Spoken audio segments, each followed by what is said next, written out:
For the first time in months, you can actually see Connolly Road north of Vidor. We were able to drive down that road today. This neighborhood finally drying out after being submerged by water from the Neches River. You know, neighbors had been using boats to get in and out of the place. Yeah, tough time. That meant even running errands could take several hours.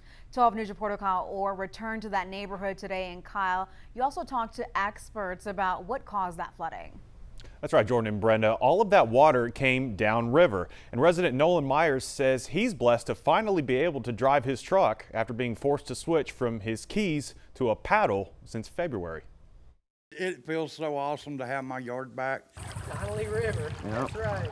2 weeks ago, you needed a boat to get down this half-mile stretch of Connolly Road, but now people like Nolan Myers are finally getting back to a degree of normalcy. I'm old and overweight. It feels great to jump in my truck, run to the store and get groceries and not have to fight the old river. I remember coming home and having to bring a lifted Jeep in order to visit parents. And I know that it has flooded down there in the past. It's not at this magnitude for this period of time. Risa King handles public relations and outreach for the Lower Neches Valley Authority. The LNVA is not responsible for flood control. King says heavy rainfall up north in past months has to make its way south, from Lake Sam Rayburn to Steinhagen Reservoir through the open LNVA saltwater barrier and out to the Gulf. There's been a lot of rainfall between May and June that fell below Dam B, so it would have fallen directly into the river, and you've also got inflows from flooding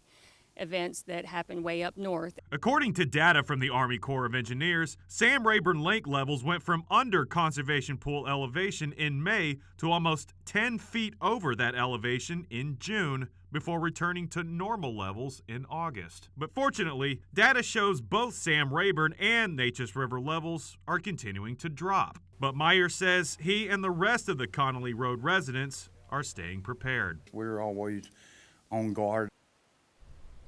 12 News did reach out to the Army Corps of Engineers for more detail on flood control and water releases this year.